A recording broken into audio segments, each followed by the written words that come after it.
Sir set ಬಂದು ಕುಂದಾಪುರ ಸುತ್ತಮುತ್ತನೇ ಇದ್ದಿದ್ದು. ಕುಂದಾಪುರದಿಂದ ಕೊಲ್ಲೂರ್ಗೆ ಹೋಗೋ ದಾರಿಲಿ ಒಂದು ಮುದೂರ್ ಅಂತ ಊರಿದೆ. ಸೊ ಅಲ್ಲೊಂದು ಪ್ರೈವೇಟ್ ಲ್ಯಾಂಡ್ ಅಲ್ಲಿ ಜಾಗದಲ್ಲಿ ಹಾಕಿದ್ದು. ನಮಗೆ ಪ್ರೀ ಪ್ರೊಡಕ್ಷನ್ 6 ಮಂತ್ ತಗೊಂಡಿದೆ. ಓಕೆ, ಈ ಸಿನಿಮಾಗಿಂತ ಮುಂಚೆ ಏನೆಲ್ಲ ಪ್ಲಾನ್ ಮಾಡ್ಕೋಬೇಕು ಏನು? ಸೊ ಹಿಂಗೆ ಅಂದ್ರೆ ಈ ವಾರ್ ಮೂವಿ ಅಂತ ಬಂದಾಗ ಸರ್ ಯಾವ್ದು ಇವತ್ತು ಹೋಗಿ ತಂದು ಶೂಟ್ ಮಾಡೋ ಅಂತದಲ್ಲ. ಈಗ ಪ್ರತಿಯೊಂದು ಕ್ಯಾರೆಕ್ಟರ್ಗೆ ವೆಪನ್ಸ್ ಗಳಾಗಿರ್ಬೋದು. ಈಗ ಟ್ರೈಬಲ್ಗೆ ಒಂದು ವೆಪನ್ ಇದೆ, ಮತ್ತೆ ಅಲ್ಲಿ ಪೋರ್ಟ್ ಇದೆ, ನೀವು ಪೋರ್ಟ್ ಇದೆಯಲ್ಲ ಅದ್ರಲ್ಲಿ ಸೋಲ್ಜರ್ಸ್ಗೆ ಅನ್ನೋದೊಂದು ಪ್ಯಾಟ್ರನ್, ಪ್ಯಾಲೇಸ್ ಅಲ್ಲಿ ಇರೋರು ಅಥವಾ ರಾಜಬೀದಿಲಿ ಇರೋರ್ಗೆ ಅವ್ರಿಗೊಂದು ಪ್ಯಾಟ್ರನ್. ಅಷ್ಟು 25 ಫೀಟ್ ಇಟ್ಟು ನಾವು ತೇರ್ ಕಟ್ಟಬೇಕು ಅಂದಾಗ ಸೊ ಅದನ್ನ ನಾವು ಸುತ್ತ ಅದ್ರದ್ದು ಗ್ರಾಫಿಟಿ ತಿಳ್ಕೊಬೇಕು ಫಸ್ಟ್. ಸೊ ಆ ಗ್ರಾವಿಟಿ ತಗೊಂಡು ಅದ್ರ ಮೇಲೆ ಮಾಡಿದ್ದು. ಬಟ್ ಆದ್ರೂ ರಿಸ್ಕ್ ಇತ್ತು, ಯಾಕೆಂದ್ರೆ ಆ ಡೌನ್ ಅಲ್ಲಿ ಸ್ವಲ್ಪ ಏರುಪೇರು ಆದ್ರೂ ತೇರ್ ಬೀಳೋ ಚಾನ್ಸಸ್ ಇರುತ್ತೆ. ಸಿನಿಮಾನೇ ಎಕ್ಸ್ಪೆನ್ಸ್. ಯಾಕೆಂದ್ರೆ ನೀವು ನಂಬಲ್ಲ, ಆ ಸೆಟ್ 2 ಸಾರಿ ರೆಡಿ ಮಾಡಿರೋದು ಸರ್. ನಾವು ಒಂದು ರೋಡ್ ಸೆಟ್ ಹಾಕಿ ಇನ್ನೇನು ಮೇನ್ನಲ್ಲಿ ಮಾಡಬೇಕು ಅಂತ ಹೊರಟಾಗ ಶುರು ಮಳೆ. ಸೊ ಅಲ್ಲಿಗೆ ಸ್ಟಾಪ್ ಆಯ್ತು. ಇನ್ನು ನೆಕ್ಸ್ಟ್ ಕಂಟಿನ್ಯೂಸ್ ಮಳೆ, ಶೂಟ್ ಮಾಡೋಕ್ಕಾಗಲಿಲ್ಲ. ಮಳೆಯಿಂದ ಸೆಟ್ ಹಾಳಾಗಿ ಮತ್ತೆ ಅದನ್ನ ಈಗ ಹೊಸ್ದಾಗಿ ಹಾಕ್ಬಿಡುವ ಸೆಟ್. ಬಟ್ ರೀಬಿಲ್ಡ್ ಮಾಡೋದಿದೆಯಲ್ಲ ತುಂಬಾ ಕಷ್ಟ ಆಯ್ತು. ಆ ಸೀಕ್ವೆನ್ಸ್ ಇದೆಯಲ್ಲ ನಿಮ್ಗೆ ಈಟಿಂಗ್ ಸೀಕ್ವೆನ್ಸ್ ಮಿನಿಮಮ್ ಒಂದು 14 ಸರಿ ಏನೋ ಇಟ್ಟಾಗಿರೋದು. ಅಷ್ಟು ಸ್ಟ್ರೀಟ್ ಒಂದು 8 ಅಂಗಡಿಗಳು. ಸೊ ಮುಂದೆ ಫಸ್ಟ್ ಒಂದು 14 ಸರಿ ನಾವು ರೀಶೂಟ್ ಅಲ್ಲ, ಒನ್ ಮೋರ್ ಆ ಥರ ಟೇಕ್ ತಗೊಂಡಿರೋದು. ಅಂದ್ರೆ ಅಷ್ಟು ಟೇಕ್ ಸಿನಿಮಾ ಚೆನ್ನಾಗಿ ಬರಬೇಕು ಅಂದ್ರೆ ಅಷ್ಟು ಮೆಟೀರಿಯಲ್ ತರಿಸಿ ಡಮ್ಮಿ ಎಲ್ಲ ನಾವು ಅಷ್ಟು ಫುಲ್ ರೆಡಿ ಮಾಡಿ ಇಟ್ಟಿದ್ದು. ಮಿನಿಮಮ್ ಅದು ಶೂಟ್ ಮಾಡೋಕ್ಕೆ ಒಂದು 10 to 12 days ಆಗುತ್ತೆ. ಹೌದಾ? ಅಷ್ಟು ಶೂಟ್ ಮಾಡೋದು. ಅವರೇ ಅದೊಂದು ಸಾಂಗ್ ಪೋರ್ಷನ್ ಮಾತ್ರ ಹೇಳ್ತಾ ಇರೋದು. ಎಂಟೈರ್ ಫುಲ್ ವಿಂಡ್ ಸರ್, ದೀಪಗಳು ಚಾಲೆಂಜು. ಸ್ನೇಹಿತರು ನಮಸ್ಕಾರ, ನಾನು ನಿಮ್ಮ ರಾಕೇಶ್ ಆರುಂಡಿ. ಬಹಳಷ್ಟು ಜನ ಈಗ ಪ್ರತಿನಿತ್ಯ ಟಾಕ್ ಆಫ್ ದಿ ಟೌನ್ ಆಗಿರ್ತಕ್ಕಂಥ ಸಬ್ಜೆಕ್ಟ್ ಅಂದರೆ ಅದು ಕೂಡ ಕಾಂತಾರ. ನಿಮ್ಗೆಲ್ರಿಗೂ ಕೂಡ ಗೊತ್ತಿರ್ಬೋದು ಕಾಂತಾರ ಪ್ರೀಕ್ವೆಲ್ ಯಾವ ರೀತಿಯಾಗಿ ಸದ್ದು ಮಾಡ್ತಾ ಇದೆ. ಇಡೀ ವಿಶ್ವ ಕಾಂತಾರ ಸಿನಿಮಾದ ಬಗ್ಗೆ ಮಾತನಾಡ್ತದೆ. ಅದರ ಮೇಕಿಂಗ್ ಇರ್ಬೋದು, ಅದರ ಆರ್ಟ್ ವರ್ಕ್ ಇರ್ಬೋದು, ಪ್ರತಿಯೊಂದು ಸೆಗ್ಮೆಂಟ್ ಮತ್ತು ಸೆಕ್ಷನ್ಗಳನ್ನು ಗಮನಿಸಿದಾಗಲೂ ಕೂಡ ಸಿನಿಮಾ ಈಗಾಗಲೇ ನೆಕ್ಸ್ಟ್ ಲೆವೆಲ್ ಪೀಕ್ ಆಗಿದೆ. ಒಂದೇ ದಿನಕ್ಕೆ ಕೋಟ್ಯಾನುಕೋಟಿ ಬಾಯಿಸ್ತಾ ಇದೆ ಅನ್ನೋ ಮಾತುಗಳು ಕೂಡ ಕೇಳಿ ಬರ್ತಾ ಇದೆ. ಆದರೆ ಈ ಸಿನಿಮಾ ಬಗ್ಗೆ ಮಾತನಾಡಬೇಕಾದ್ರೆ ನಾವು ಪ್ರತಿ ಕ್ಷಣದಲ್ಲೂ ಕೂಡ ಆ ಪ್ರತಿಯೊಂದು ಸೀನಲ್ಲೂ ಕೂಡ ಆರ್ಟ್ ವರ್ಕ್ ಮಾತ್ರ ಬಹಳಷ್ಟು ಗಮನ ಸೆಳೆದಿತ್ತು. ಯಾರಪ್ಪ ಇದರ ಆರ್ಟ್ ಡೈರೆಕ್ಟ್ರ್, ಈ ಸಿನಿಮಾದಲ್ಲಿ ಒಂದು ಕೈ ಚಳಕವನ್ನೇ ತೋರಿಸ್ಬಿಟ್ಟಿದಾರಲ್ಲಪ್ಪ ಅಂತ. ಯಾಕೆಂದರೆ ಪ್ರತಿ ಫ್ರೇಮ್ ಕೂಡ ನಿಮಗೆ ಕಣ್ಣಿಗೆ ಕಟ್ಟಿದ ಹಾಗೆ ಇದೆ ಅಂತ ಅಂದಾಗ ನಾವು ಆರ್ಟ್ ಡೈರೆಕ್ಟರ್ನ ಕೆಲಸ, ಚಾಣಾಕ್ಷತನ, ಆ ಕಾರ್ಯಕ್ಷಮತೆ ಎಲ್ಲವೂ ಕೂಡ ನೆನಪಿಗೆ ಬರುತ್ತೆ. ಇವತ್ತು ನಮ್ಮ ಜೊತೆಗೆ ಕಾಂತಾರ ಸಿನಿಮಾದ ಆರ್ಟ್ ಡೈರೆಕ್ಟರ್ ಆಗಿರ್ತಕ್ಕಂಥ ದಾನೇಶ್ ಅವರಿದ್ದಾರೆ. ದಾನೇಶ್ ಗಂಗೆ ಪುತ್ರ ಅಂತ ಹೇಳಿ ಸರ್, ನಾನು ಆರಂಭದಲ್ಲಿ ನಿಮ್ಮನ್ನು ವೆಲ್ಕಮ್ ಮಾಡ್ತೀನಿ. Thank you. ನಿಜಕ್ಕೂ ಸಿನಿಮಾ ನೆಕ್ಸ್ಟ್ ಲೆವೆಲ್ ಹೋಗ್ಬಿಟ್ಟಿದೆ. ಆರಂಭದಲ್ಲಿ ಎಷ್ಟು ಖುಷಿ ಇದೆ ನಿಮಗೆ, ಎಲ್ಲ ಕಡೆ ಸದ್ದು ಮಾಡ್ತಾ ಇರೋದು ಸರ್? ತುಂಬಾ ಖುಷಿ. ಇದ್ರ ಕ್ರೆಡಿಟ್ ಎಂಟೈರ್ ನಮ್ಮ ಕರ್ನಾಟಕ ಜನಕ್ಕೆ ಕೊಡ್ಬೇಕು ನಾವು. ಸೊ ಫಸ್ಟ್ ಕಾಂತಾರ ಅವರು ಆ ಮಟ್ಟಿಗೆ ಹಿಟ್ ಮಾಡಿದ್ಗೆ, ಸೊ ಅದರಿಂದ ಇನ್ನೊಂದು ಕತೆ. ಸೊ ಅಂದ್ರೆ ಇಷ್ಟು ದೊಡ್ಡದಾಗಿ ಇಷ್ಟೊಂದು ಒಳ್ಳೇದು ಇನ್ನೊಂದು ಎಕ್ಸ್ಪೆರಿಮೆಂಟ್ ಮಾಡಕ್ಕೆ ನಮ್ಗೆ ತುಂಬಾ ಈಸಿ ಆಯ್ತು. ಸೊ ತುಂಬಾ ಖುಷಿ ಆಯ್ತು. ನೀವು ಆಕ್ಚುಲಿ ಸೀಕ್ವೆಲ್ ಸಿನಿಮಾಗೂ ನೀವೇ ಆರ್ಟ್ ಡೈರೆಕ್ಟರ್ ಆಗಿದ್ಮೇಲೆ ಕಂಟಿನ್ಯೂಯೇಷನ್ ಅಂತೂ ಇತ್ತು. ಆರಂಭದಲ್ಲಿ ಒಂದು ಸಿನಿಮಾ ಮಾಡ್ತಾ ಇದೀವಿ ಅಂತ ಅಂದ್ರೆ ಅವ್ರದ್ದು ಒಂದು ಡಿಮ್ಯಾಂಡ್ಸ್ ಇರುತ್ತೆ ಸರ್. ಯಾಕೆಂದ್ರೆ ಈ ಸಿನಿಮಾ ಆರಂಭದಲ್ಲಿ ಮೊದಲು ಸಕ್ಸಸ್ ಕಂಡಿದೆ, ಅದಾದ್ಮೇಲೆ ಪ್ರೀಕ್ವೆಲ್ ಮಾಡ್ತಿದೀವಿ ಅಂದಾಗ ಇನ್ನೂ ಸ್ವಲ್ಪ ನೆಕ್ಸ್ಟ್ ಲೆವೆಲ್ ಎಕ್ಸ್ಪೆಕ್ಟೇಷನ್ಸ್ ಅದಂತ ಇದ್ದೇ ಇರುತ್ತೆ. ನಿಮಗೆ ಪ್ರೆಷರ್ ಎಷ್ಟಿತ್ತು ಅಂತ? ಸೊ ಪ್ರೆಷರ್ ಇತ್ತು, ವರ್ಕ್ ಮಾತ್ರ ತುಂಬಾ ಹೆವಿನೇ ಇದ್ದಿದ್ದು. ಯಾಕೆಂದ್ರೆ ನೀವು ಸಿನಿಮಾದಲ್ಲಿ ನೋಡ್ರೆ ನಿಮ್ಗೆ ಗೊತ್ತಾಗುತ್ತೆ, ಆಲ್ಮೋಸ್ಟ್ ಎಲ್ಲ ಸೆಟ್ಗಳಿದೆ, ದೊಡ್ಡ ಸೆಟ್ಗಳೇ ಎಲ್ಲದು. ಬಟ್ ಅದೊಂದು ಖುಷಿ ಇತ್ತು ಸರ್. ಸಿನಿಮಾ ಅಂದ್ರೆ ನಮ್ದೊಂದು ಟೀಮ್ ಸರ್, ಅದು ಈಗಿಂದ ಬಂದಿದ್ದಲ್ಲ. ಸೊ ಮೇ ಬಿ 2015 ಇಂದ ಬಂದಿದ್ದ ಟೀಮ್ ಇದು, ಬಿಲ್ಡ್ ಆಗಿ. ಸೊ ಅವಾಗ್ಲಿಂದ ಸೇಮ್ ಟೀಮ್ ಜೊತೆ ಮ್ಯಾಕ್ಸಿಮಮ್ ಕೆಲಸ ಮಾಡಿರೋದು. ಮತ್ತೆ ಆ ಟೀಮಲ್ಲಿ ನಮಗೆ ಕೆಲಸ ಮಾಡೋಕೆ ಏನು ಅಂದ್ರೆ ಒಂದು ಹುಮ್ಮಸ್ ಜಾಸ್ತಿ. ಸೊ ಹಂಗಾಗಿ ನಮ್ಗೇನದು ಕಷ್ಟದ ಕೆಲಸ ಅಂತಲ್ಲ, ಚಾಲೆಂಜಸ್ ಇದ್ದು ಅದು. ಬಟ್ ಅದನ್ನ ಅಷ್ಟೇ ಈಸಿಯಾಗಿ ಡಿಸ್ಕಷನ್ ಮಾಡ್ಕೊಂಡು ಸಾಲ್ವ್ ಮಾಡ್ಕೊಂಡು ನಾವು ಅದನ್ನ ಕ್ಲಿಯರ್ ಮಾಡ್ಕೊಂಡು ಹೋದ. ಪ್ರತಿನಿತ್ಯ ಸೆಟ್ಟಲ್ಲಿ ಎಷ್ಟು ಜನ ಇಡ್ತಿದ್ರು ಸರ್ ಆಕ್ಚುಲ್ ಆಗಿ? ಸರ್ ಕಡಿಮೆ ಅಂದ್ರು 300-200 ಕಡಿಮೆ ಅಂದ್ರೆ. ಸೊ ಇನ್ನು ಅದ್ರ ಮೇಲೆ ಜಾಸ್ತಿ ಇದ್ರೆ ಹೊರತು ಅದ್ರೊಳಗಡೆ ಇರ್ತಿರ್ಲಿಲ್ಲ ಯಾವಾಗ. ಸೊ ನಮ್ಮ ಆರ್ಟ್ ಟೆಕ್ನಿಷಿಯನ್ ಮಿನಿಮಮ್ ಅಂದ್ರೂ 15 ಮೆಂಬರ್ಸ್ ಇರ್ತಾ ಇದ್ರು. ಆರ್ಟ್ ಟೀಮೇ, ಜಸ್ಟ್ ಆರ್ಟ್ ಟೀಮ್ ಮಾತ್ರನೇ. ಸೊ ಕಡಿಮೆ ಅಂದ್ರೆ ಆರ್ಟ್ ಟೀಮೇ 30 ಮೆಂಬರ್ಸ್ ಕಡಿಮೆ ಅಂದ್ರು. ಸೊ ತುಂಬಾ ದೊಡ್ಡ ಟೀಮೇ ಇದ್ದಿದ್ದೀವಿ ಸರ್ ಅಷ್ಟೇ. ಯಾಕೆಂದ್ರೆ ಕೆಲಸ ಆ ಮಟ್ಟಿಗೆ ಇತ್ತು. ಸೊ ಪ್ರತಿಯೊಂದು ಹಂತದಲ್ಲೂ ಪ್ರತಿಯೊಂದು ಚಾಲೆಂಜ್ಗಳು ತುಂಬಾ ಜಾಸ್ತಿ ಇತ್ತು ಚಾಲೆಂಜ್. ಹಂಗಾಗಿ ಟೀಮ್ ಸ್ವಲ್ಪ ದೊಡ್ಡದಾಗಿ ಇತ್ತು ಸರ್. ಏನೆಲ್ಲ ಆರ್ಟ್ ವರ್ಕಲ್ಲಿ ನಿಮಗೆ ತುಂಬ ಚಾಲೆಂಜಿಂಗ್ ಅಂತ ಅನಿಸಿದ್ದು? ಸಿನಿಮಾದಲ್ಲಿ ನಿಮಗೆ ಆರಂಭದಿಂದ ಪ್ರತಿ ಸೀನು ಎಲ್ಲೋ ಒಂದು ರೀತಿಯಾದಂಥ ಚೈನೀಸ್ ಫೀಲ್ ಕೊಟ್ಬಿಡುತ್ತೆ ಒಂದೊಂದು ಸರಿ. ಆ ಸೆಟ್ಗಳಿರ್ಬೋದು, ಆ ಲೊಕೇಶನ್ ವೈಸು ತೋರಿಸಿರೋ ರೀತಿ, ಎಲ್ಲಿ ಎಲ್ಲಿ ಸರ್ ಇದು ಸೆಟ್ ಹಾಕಿದ್ದು ಎಲ್ಲಿ ನೀವು? ಸರ್ ಸೆಟ್ ಬಂದು ಕುಂದಾಪುರ ಸುತ್ತಮುತ್ತನೇ ಇದ್ದಿದ್ದು. ಕುಂದಾಪುರದಿಂದ ಕೊಲ್ಲೂರ್ಗೆ ಹೋಗೋ ದಾರಿಲಿ ಒಂದು ಮುದೂರ್ ಅಂತ ಊರಿದೆ. ಸೊ ಅಲ್ಲೊಂದು ಪ್ರೈವೇಟ್ ಲ್ಯಾಂಡು ಅಲ್ಲಿ ಜಾಗದಲ್ಲಿ ಹಾಕಿದ್ದು. ಬಟ್ ಇದ್ರಲ್ಲಿ ಮೇನ್ ನಮ್ಗೆ ಇನ್ನೊಬ್ರು ನಮ್ಗಿಂತ ಮೇಲೊಬ್ರು ಪ್ರೊಡಕ್ಷನ್ ಡಿಸೈನರ್ ಇದ್ರು, ವಿನೇಶ್ ಬಂಗ್ಲನ್ ಅಂತ. ಅವರು ಮೂಲತಃ ಕೇರಳದವರು. ಸೊ ರೀಸೆಂಟ್ ಆಗಿ ಲಕ್ಕಿ ಭಾಸ್ಕರ್, ಲೋಕ ಅವರೇ ಮಾಡಿದ್ರು. ಸೊ ಅವ್ರು ಮೇನ್ ಇದ್ರು. ಸೊ ತುಂಬಾ ಒಳ್ಳೆ ಕ್ರಿಯೇಟಿವ್ ಪರ್ಸನ್. ನಮ್ಗೆ ಅಷ್ಟು ಒಳ್ಳೆ ಡಿಸೈನ್ಗಳು ಕೊಡ್ತಾ ಇದ್ರು, ನಮ್ಮ ಜೊತೆ ಸಪೋರ್ಟ್ ಆಗಿ ನಿಂತಿದ್ರು. ಸೊ ಮೇಯ್ನ್ ಅವ್ರು ಇದ್ದಿದ್ದು. ಸೊ ಅವ್ರ ಜೊತೆಗೆ ನಾವು ಕೆಲಸ ಮಾಡ್ಕೊಂಡು ಹೋಗಿದ್ದು. ಅವರೊಬ್ರು ಇದ್ರು. ಟೋಟಲ್ ಎಷ್ಟು ಎಕರೆ ಸೆಟ್ ಸರ್ ನೀವು ಹಾಕಿದ್ದು? ಸರ್ ಅದು ಮೇ ಬಿ 65 ಎಕರೆ ಅನ್ಕೋತೀನಿ. ಮೇಯ್ನ್ ಅಂದ್ರೆ ರಾಜಬೀದಿ ಹಾಕಿದ್ವಲ್ಲ ಅದು 65 ಎಕರೆ. ಬಟ್ ಅದು ಇದ್ದಿದ್ದಷ್ಟು. ಸೊ ನಮ್ದು ಇದಿತ್ತು ಸರ್, ಒಂದು ಮಿನಿಮಮ್ 1 ಕಿಲೋಮೀಟರ್ ಅಷ್ಟು ದೂರ ಸಿಕ್ಕಿತ್ತು ಪ್ಯಾಲೇಸ್ ಇಂದ ಟೆಂಪಲ್ ವರ್ಗು. ಸೊ 1 ಕಿಲೋಮೀಟರ್ ಮ್ಯಾಕ್ಸಿಮಮ್ ಸ್ಟ್ರೆಚ್ ಇತ್ತು ಅದು. ಅಷ್ಟು ದೊಡ್ಡ ಸೆಟ್ ಅದು. ಮತ್ತೆ ಆ ಸೆಟ್ಗಳನ್ನ ಅಷ್ಟೇ ಅಲ್ಲಿ ರಿಷಬ್ ಸರ್ ಒಂದೆರಡು ಕಾಂಟ್ಯಾಕ್ಟ್ ಕೊಟ್ಟಿದ್ರು. ಅಲ್ಲಿ ಲೋಕಲ್ ಹಿಸ್ಟಾರಿಕಲ್ ಇದ್ರ ಬಗ್ಗೆ ಆರ್ಕಾಲಜಿ ಡಿಪಾರ್ಟ್ಮೆಂಟ್ ಅವರು ಅಂದ್ರೆ ರಿಟೈರ್ಡ್ ಆಗಿರೋಂಥವ್ರು. ಸೊ ಅವ್ರಗಳದ್ದು ಡಿಪಾರ್ಟ್ಮೆಂಟ್ ಅವ್ರದ್ದು ತಗೊಂಡು ಈಗ ಟೆಂಪಲ್ ಅಲ್ಲೊಂದು ಟೆಂಪಲ್ ಮಾಡಿದ್ ನೀವು ನೋಡಿದಿರ ಸಿನಿಮಾದಲ್ಲಿ. ಅಂದ್ರೆ ಅದು ದೇವಸ್ಥಾನ ಇದೆಯಲ್ಲ, ದೇವಸ್ಥಾನ ತಗೊಂಡು ಆಮೇಲೆ ಕಾರ್ಣಿಕ ಪೂಜೆ ಅಂತ ಹೇಳಿ ಮಾಡ್ತಾರೆ. ಅದಾದ್ಮೇಲೆ ಉತ್ಸವ ಅದಲ್ಲ ಬ್ರಹ್ಮಕಲಶ ಸಾಂಗ್ ಬರುತ್ತಲ್ಲ. ಸೊ ಆ ದೇವಸ್ಥಾನ ಅದು ಎಷ್ಟು ರಿಯಲಿಸ್ಟಿಕ್ ಆಗಿ ಬಂದಿತ್ತು ಅಂದ್ರೆ, ಸೊ ನಾವು ಅಲ್ಲಿ ಲೋಕಲ್ ನೆಟಿವಿಟಿಯಲ್ಲಿ ಕೆಲವು ದೇವಸ್ಥಾನಗಳು, ಹಳೆ ದೇವಸ್ಥಾನಗಳಿಗೆ ಹೋಗಿ ಅದೆಲ್ಲ ಫೋಟೋ ತಗೊಂಡು ಅದ್ರ ಹಿಸ್ಟ್ರಿ ತಿಳ್ಕೊಂಡು ಅಲ್ಲಿ ಯಾವ್ಯಾವ ತರ ಡಿಸೈನ್ಗಳು ಯೂಸ್ ಮಾಡಿರೋ ಅದನ್ನ ಇಟ್ಕೊಂಡು ಡಿಸೈನ್ ರೆಡಿ ಮಾಡಿ ಕಟ್ಟಿದ ದೇವಸ್ಥಾನ. ಎಷ್ಟು ಮಟ್ಟಿಗೆ ಅದು ತುಂಬಾ ನ್ಯಾಚುರಲ್ ಆಗಿತ್ತು ಅಂದ್ರೆ, ಇದು ರಿಯಲ್ ದೇವಸ್ಥಾನನ ಅಥವಾ ಸೆಟ್ ಅನ್ನೋ ರೇಂಜ್ಗೆ ತುಂಬಾ ಜನ ಫೀಲ್ ಆಗಿದ್ರು. ಸೊ ಅಷ್ಟು ಚೆನ್ನಾಗಿ ಬಂದಿತ್ತು. ಮತ್ತೆ ಪ್ರತಿಯೊಂದು ಅಷ್ಟೇ ಸರ್, ರಿಸರ್ಚ್ ಮಾಡಿ ಸೊ ಡೈರೆಕ್ಟ್ರು DOP ಅಪ್ರೂವ್ ತಗೊಂಡು ಅದ್ರ ಜೊತೆ ಮಿನಾರಿಟಿ ಚೇಂಜ್ ಆಗ್ತಿತ್ತ ಡಿಸ್ಕಸ್ ಮಾಡಿ ಡಿಸೈನ್ ಮಾಡಿ ಅಂತಂದೋಗಿ ಕೆಲಸ ಮಾಡಿದ್ದು. ಸೊ ನಮಗೆ ಪ್ರೀ ಪ್ರೊಡಕ್ಷನ್ 6 ಮಂತ್ ತಗೊಂಡಿದೆ. ಓಕೆ, ಈ ಸಿನಿಮಾಗಿಂತ ಮುಂಚೆ ಏನೆಲ್ಲ ಪ್ಲಾನ್ ಮಾಡ್ಕೋಬೇಕು ಏನು? ಸೊ ಹಿಂಗೆ ಅಂದ್ರೆ ಈ ವಾರ್ ಮೂವಿ ಅಂತ ಬಂದಾಗ ಸರ್, ಯಾವ್ದು ಇವತ್ತು ಹೋಗಿ ತಂದು ಶೂಟ್ ಮಾಡೋ ಅಂತದಲ್ಲ. ಈಗ ಪ್ರತಿಯೊಂದು ಕ್ಯಾರೆಕ್ಟರ್ಗೆ ವೆಪನ್ಸ್ಗಳಾಗಿರ್ಬೋದು. ಈಗ ಟ್ರೈಬಲ್ಗೆ ಒಂದು ವೆಪನ್ ಇದೆ. ಮತ್ತೆ ಅಲ್ಲಿ ಫೋರ್ಟ್ ಇದೆ, ನೀವು ಫೋರ್ಟ್ ಇದೆಯಲ್ಲ, ಅದ್ರಲ್ಲಿ ಸೋಲ್ಜರ್ಸ್ಗೆ ಅನ್ನೋದೊಂದು ಪ್ಯಾಟ್ರನ್. ಪ್ಯಾಲೇಸ್ ಅಲ್ಲಿ ಇರೋರು ಅಥವಾ ರಾಜಬೀದಿಲಿ ಇರೋರ್ಗೆ ಅವ್ರಿಗೊಂದು ಪ್ಯಾಟ್ರನ್. ಮತ್ತೆ ಇವ್ರದ್ದು 3-4 ತರ ಬರುತ್ತೆ. ಒಂದು ಫಸ್ಟ್ ಟ್ರೈಬಲ್ ಇರ್ತಾರೆ, ಅದಾದ್ಮೇಲೆ ವಿಸಿಟ್ ಆಗಿ ವಾಪಸ್ ಬರುತ್ತೆ. ಅದ್ ನೀವು ನೋಡಿದೀರ, ಸಿನಿಮಾ ನೋಡೋದ್ರಿಗೆ ಗೊತ್ತಾಗುತ್ತೆ. ಸೊ ಆ ತರ ಚೇಂಜಸ್ಗಳು, ವೆಪನ್ಸ್ ಎಲ್ಲ ಪ್ರತಿಯೊಂದು ಅಲ್ಲೇ ರೆಡಿ ಮಾಡಿದ್ದು. ಸೊ ಅದಕ್ಕೆ 3 ತಿಂಗಳು ಟೈಮ್ ಆಗಿದೆ ಸರ್. ಪ್ರತಿಯೊಂದು ವೆಪನ್ ಆ ಸಿನಿಮಾದಲ್ಲಿ ಅಲ್ಲೇ ರೆಡಿ ಮಾಡಿರ್ತಾರೆ. ಎಲ್ಲಾನು ಟೆಕ್ನಿಷಿಯನ್ ಕರ್ಸಿ ನಮಗೆ ಯಾವ ತರ ಬೇಕು ಡಿಸೈನ್ ಕೊಟ್ಟು, ಅಂದ್ರೆ ಡಿಸೈನ್ ಮಾಡಿ ಅದನ್ನ ಅಪ್ರೂವ್ ತಗೊಂಡು ಈ ಕ್ಯಾರೆಕ್ಟರ್ಗೆ ಈ ತರ ಹೋಗೋಣ ಅಂತ ಡಿಸ್ಕಸ್ ಮಾಡಿ, ಅದು ಡೈರೆಕ್ಟರ್ DOP ಹತ್ರ ಅಪ್ರೂವ್ ತಗೊಂಡು ಅದು ನಮ್ಗೆ ಯಾವ್ದು ಬೇಕು ವೆಪನ್ ಅದನ್ನ ಅಲ್ಲೇ ಮೇಕ್ ಮಾಡಿದ್ದು. ಸೊ ಇಲ್ಲಾಂದ್ರೆ ಅಷ್ಟು ಪರ್ಫೆಕ್ಷನ್ ಇರ್ತಿರ್ಲಿಲ್ಲ. ಪ್ರತಿಯೊಂದು ನಮಗೆ ನೋಡಿ, ಎಲ್ಲ ಪೂರ್ವಜರ ಒಂದು ಪರಂಪರೆ, ಒಂದು ಪುರಾಣ ಇತಿಹಾಸವನ್ನೆಲ್ಲ ಹೇಳಲಿಕ್ಕೆ ಹೋದಾಗ ಒಂದು ಟೆಂಪಲ್ ಆಗಿರ್ಬೋದು, ಪ್ರತಿಯೊಂದು ಡಿಸೈನಿಂದ ಹಿಡಿದು ಎಲ್ಲದನ್ನೂ ಸೂಕ್ಷ್ಮ ಗಮನಿಸ್ಬೇಕಾದ ಅದು ವಿವಾದನೂ ಕೂಡ ಆಗ್ಬೋದು. ಏನು ರೆಫರೆನ್ಸ್ ಇಟ್ಕೋತಿದ್ರಿ ಸರ್ ನೀವು? ಏನಾರು ಹೇಳಿದ್ರೆ ಈ ಥರದ ರೆಫರೆನ್ಸೇ ಬೇಕು ನಮಗೆ, ಈ ಕದಂಬರ ಕಾಲದ್ದು ರೆಫರೆನ್ಸು ಆ ಥರದ್ದು ನಿಮ್ಗೆ ಏನಾರು ಆರ್ಟ್ ವರ್ಕ್? ಹೌದೌದು, ಅದೇ ಥರ. ಈಗ ಅಂದರೆ ಫಸ್ಟ್ ಕತೆ ಎಲ್ಲ ಹೇಳಾದ್ಮೇಲೆ ಅದಕ್ಕೆ ಫಸ್ಟ್ ನಮಗೆ ನೀವು ರಿಸರ್ಚ್ ಮಾಡಿ ಅಂತ ನಮಗೆ ಫ್ರೀಡಮ್ ಕೊಟ್ಟರು. ಸೊ ನಾವು ರಿಸರ್ಚ್ ಮಾಡಿ ತಗೊಂಡಾದ್ಮೇಲೆ ಮತ್ತೆ ಇದ್ರಲ್ಲಿ ಏನೋ ಬೆಟರ್ ಆಗಬೇಕು. ಸೊ ನಿಮ್ಗೆ ಬೆಟರ್ ಆಗಬೇಕು ಅಂದರೆ ಇಲ್ಲಿ ಇತಿಹಾಸಕಾರರು ಇದ್ದಾರೆ. ಸೊ ಕೆಲವರು ಬುಕ್ ಎಲ್ಲ ಬರ್ದಿರೋಂಥವ್ರು.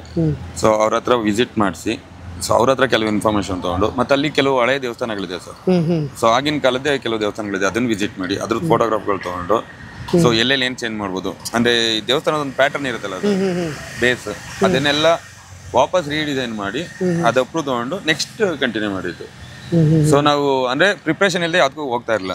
ಸೊ ಪ್ರಿಪ್ರೇಷನ್ ಆಗಿ ಪರ್ಮಿಷನ್ ತಗೊಂಡು ಅಪ್ರೂವ್ ಮಾಡಿಕೊಂಡೆ ನೆಕ್ಸ್ಟ್ ಸೆಟ್ಗೆ ಬಿಲ್ಡ್ ಮಾಡ್ತಾ ಇದ್ದಿದ್ದು. ಅದರಲ್ಲಿ ನಮಗೆ ತುಂಬ ಕನೆಕ್ಟಿವ್ ಅಂತ ಅನ್ಸೋದು ಈ ಕುಲಶೇಖರನ ಅಥವಾ ರಾಜಶೇಖರನ ಅರಮನೆ, ಆ ರಾಜನ ಅರಮನೆ. ಅಲ್ಲಿಂದ ನೀವು ಎಷ್ಟು ಕಿಲೋಮೀಟರ್ ಇತ್ತು ಸರ್? ಅಲ್ಲಿಂದ ಟೆಂಪಲ್ ವರ್ಗು ಪೂರ್ತಿ ಸೆಟ್ ಕಾಣ್ಬೋದು. ಮಿನಿಮಮ್ 1 ಕಿಲೋಮೀಟರ್ ಇರ್ತದೆ. ಮಿನಿಮಮ್ 1 ಕಿಲೋಮೀಟರ್ ಅಲ್ಲಿಂದ ಇಲ್ಲಿವರೆಗೆ ಇದ್ದಿದ್ದ ಜಾಗ. ಮತ್ತೆ ಹೆಂಗಿತ್ತು ಅಂದ್ರೆ, ಇದು ಒಂದು ಬೆಟ್ಟದ ಮೇಲೆ ಇತ್ತು, ಇದೊಂದು ಚಿಕ್ಕ ಬೆಟ್ಟ, ಅಷ್ಟು ಡೀಪ್ ಡೌನ್ ಇತ್ತದು. ಸೊ ಈ ತರ ಇದ್ದಿದ್ದು ರೋಡ್ ಅದು. ಅಂದ್ರೆ ನಿಮಗೆ ರಥ ಸಿನಿಮಾದಲ್ಲಿ ಒಂದು ರಥ ಕೆಳಗಿಂದ ಒಂದು ಆಕ್ಷನ್ ಸೀನ್ ಬರುತ್ತಲ್ಲ, ಅದಷ್ಟು ಡೀಪ್, ಅದು ಡೌನ್ ಇತ್ತು ಆತರ. ಅದೇ ತರನೇ ನೀವು ಸೆಟ್ ಹಾಕಿರೋದು. ಹೌದು.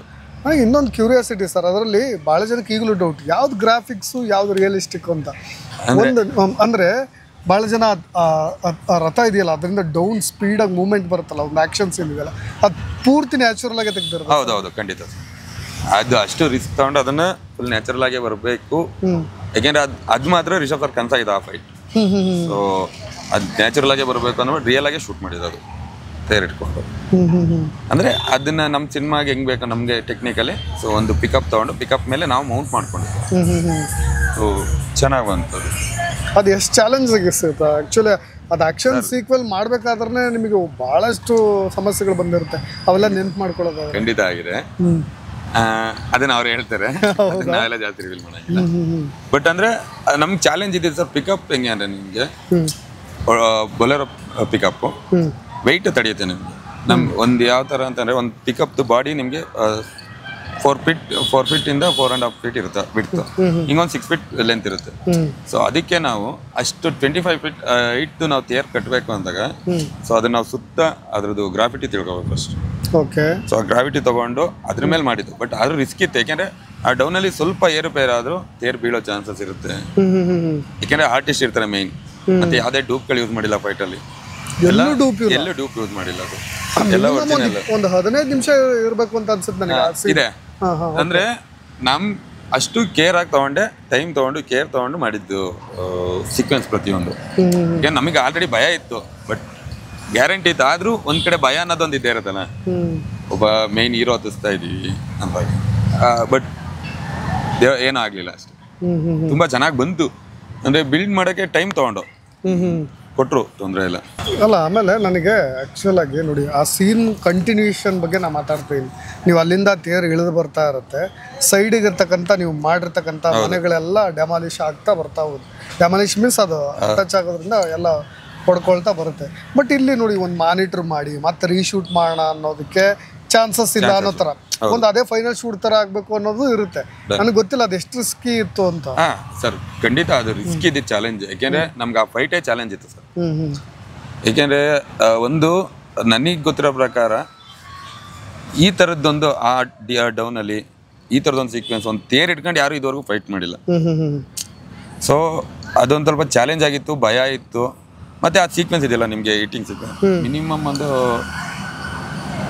14 ಸರಿ ಏನೋ ಇಟ್ಟಾಗಿರೋದು. ಅಷ್ಟು ಸ್ಟ್ರೀಟ್ ಒಂದು 8 ಅಂಗಡಿಗಳು.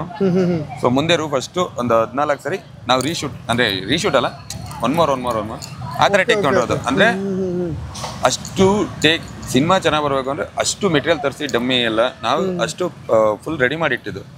ಸೊ ಮೋಸ್ಟ್ಲಿ ಬೇರೆ ಫೈಟಲ್ಲಿ ಅಷ್ಟು ಬೇರೆ ಯಾರಾದರೂ ಅಷ್ಟು ಪ್ರೊವೈಡ್ ಮಾಡ್ತಾರಲ್ವ ಪ್ರಾಪರ್ಟಿಗಳನ್ನಾಗಲಿ. ಯಾಕೆಂದರೆ ನಿಮಗೆ ಒಂದು ಒರಿಜಿನಲ್ ಈಸಿಯಾಗಿ ರೆಡಿ ಮಾಡ್ಬೋದು, ಡಮ್ಮಿ ಮಾಡೋದಿಲ್ಲ ಸರ್. 1 to double ಆಗುತ್ತೆ ನಿಮಗೆ. ಯಾವತ್ತು ಖರ್ಚು ಅನ್ನೋದು ಬಂದಾಗ ನಿಮ್ಗೆ ನ್ಯಾಚುರಲ್ ಲೊಕೇಶನ್ ಶೂಟ್ ಮಾಡ್ಬೋದು, ಬಟ್ ಅದನ್ನೇ ಸೆಟ್ ಆಗ್ತೀನಿ ಅಂದಾಗ ನಿಮ್ಗೆ ಅದು 1 to double ಖರ್ಚು ಬೀಳುತ್ತೆ ಆ ಥರ. ಸೊ ನಿಮ್ಗೆ ಒರಿಜಿನಲ್ ಓಕೆ ಈಸಿ, ಬಟ್ ಅದನ್ನೇ ಡಮ್ಮಿ ಮಾಡ್ತೀವಿ ಅಂದಾಗ ಯಾಕೆಂದರೆ ನಮ್ಗೆ ಅಲ್ಲಿ ಕೇರ್ಫುಲ್ ಆಗಿರ್ಬೇಕು. ಅದು ಟಚ್ ಆದರೂ ಒಬ್ಬ ಆರ್ಟಿಸ್ಟಿಗೆ ಏಟ್ ಆಗಬಾರ್ದು. ಸೊ ಈ ಥರದ್ದೆಲ್ಲ ಇರುತ್ತೆ. ಯಾಕೆಂದರೆ ನಿಮಗೆ ಗೊತ್ತು, ಒಂದು ಸಣ್ಣ ಮರ ಹೊಡೆದ್ರೆ ಕೈ ಕಾಲೆಲ್ಲ ನೋವು ಆ ಥರ ಇರುತ್ತೆ.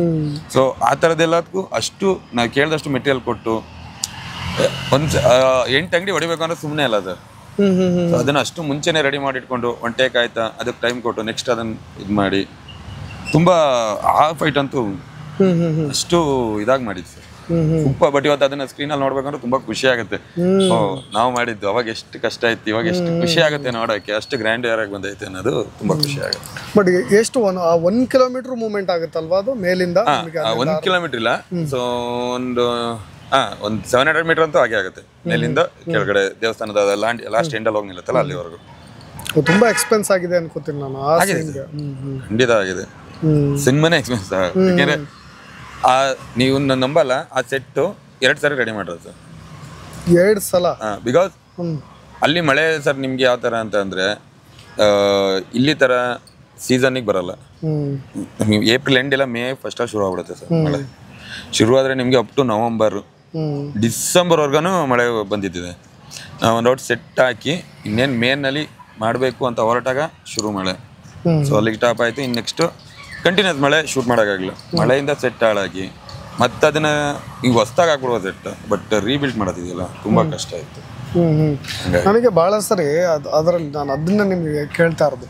ಅನೇಕರಿಗೆ ಇಲ್ಲ ಈ ಥರದ ಸೀನ್ ಇದರಲ್ಲಿ ಇದು ಡ್ಯೂಪ್ ಇದು ಆ್ಯಕ್ಚುಲಿ ಇದು ಫೇಕ್ ಇದು ಅಂದ್ರೆ ಫೇಕ್ ಮೀನ್ಸ್ ಇದು VFX ಇದು ಅನ್ನೋ ಥರದ ಸೀನ್ಸ್ಗಳು ಅನೇಕರು ಅನ್ಕೊಂಡಿದ್ದಾರೆ. ಒಂದು ಸರ್ VFX ಇದೆ, ಅದರಲ್ಲಿ ನಮಗೆ ಮೇನ್ ಎಲ್ಲೆಲ್ಲಿದೆ ಅಂತ ಕೇಳ್ತಾರೆ ನಾನು. ಓಕೆ, ಮೇನ್ ಸ್ಟ್ರೀಟ್ ಏನಿದೆ ಅದಷ್ಟು ಸೆಟ್. ಹಾಂ, ಸೊ ಅದರಿಂದ ಹೊರಗಡೆ ಇರೋದು VFX ಎಕ್ಸ್ಟೆನ್ಷನ್. ಸೆಂಟ್ರದ್ ಏನಿದೆ ಪ್ಯಾಲೇಸ್ ಇಂದ ಹಿಡಿದು ಸೊ ಟೆಂಪಲ್ ಅದಷ್ಟು ಸೆಟ್ ಮೇಲ್ ಟೆಂಪಲ್ ಇಂದ ಹಿಡಿದು ಪೂರ್ತಿ ರೋಡ್ ಬರುತ್ತಲ್ಲ, ಕುದುರೆ ಓಡೋ ಜಾಗ ಇಂದ ಕುದುರೆ ಓಡೋದು ಇನ್ನೊಂದು ಲೊಕೇಶನ್, ಅದು ಬೇರೆ ಲೊಕೇಶನ್, ಅದು ಪೋರ್ಟ್. ಸೊ ಅದು ಬಂದ್ರು ಆ ತರ ಮಾಡಿದ, ಅದು ಪೋರ್ಟ್ ಅಂತ. ಇದು ಬೇರೆ ಸೆಟ್, ಅದು ಬೇರೆ ಸೆಟ್, ಆ ಥರ. ಓಕೆ, ಆ ಪೋರ್ಟ್ ಬಗ್ಗೆ ಹೇಳಿ ಸರ್. ಆ್ಯಕ್ಚುಲಾಗಿ ನೋಡಿ, ಎಲ್ಲ ಹಡಗುಗಳು ಸಹಿತ ನಿಮಗೆ ಆಗಿನ ಕಾಲದ ಏನು ಪೋರ್ಟ್ಗಳು ಯಾವ ರೀತಿಯಾಗಿರುತ್ತೆ, ವ್ಯವಹಾರ ಮಾಡಲಿಕ್ಕೆ, ವಾಣಿಜ್ಯ ವ್ಯಾಪಾರ ಮಾಡ್ಲಿಕ್ಕೆ ಏನಿರುತ್ತೋ ಅದೇ ಥರನೇ ಸೆಟ್ ಹಾಕಿರೋದು. ಅದು ತುಂಬಾ ಇಂಟ್ರೆಸ್ಟಿಂಗ್ ಅನ್ಸುತ್ತೆ ನನಗೆ. ಹೌದೌದು, ಅಂದ್ರೆ ಅಲ್ಲೂ ಸರ್ ಅಷ್ಟೇ ಸೇಮ್. ಅಂದ್ರೆ ಮೇನ್ ಗ್ರ್ಯಾಂಡ್ಯೂರ್ ಸೆಟ್ ಅವೆರಡು ಇದ್ದಿದ್ದು. ಯಾಕೆಂದ್ರೆ ರಾಜಬೀದಿ ಅದು ತುಂಬಾ ದೊಡ್ಡ ಸೆಟ್ಟು, 1 ಕಿಲೋಮೀಟರ್ ಲೆಂತ್ ಇತ್ತು, ಆ ತರ ಇತ್ತು. ಇದು ಅಷ್ಟೇ, ಅಂದ್ರೆ ಇದು ಸುತ್ತ ಸರ್ಕಲ್ ದೊಡ್ಡದಾಗಿತ್ತು ವಿಶಾಲವಾಗಿ. ಅದು ಅಷ್ಟೇ ಸರ್, ತುಂಬಾ ಅದಂತೂ ತುಂಬಾ ಚಾಲೆಂಜ್ ಸೆಟ್ ಆಕ್ಚುಲಿ. ಬೋಟ್ ಒಂದು ಬಿಲ್ಡ್ ಮಾಡಿದ್ದು, ಅದ್ರ ಜೊತೆ ಕೆಲವು ಬೋಟ್ಗಳು ಪರ್ಚೇಸ್ ಮಾಡಿದ್ದು. ಸೊ ಇನ್ ಕೆಲವು ಬೋಟ್ಗಳು ಮಾತ್ರ VFX ಎಕ್ಸ್ಟೆನ್ಷನ್.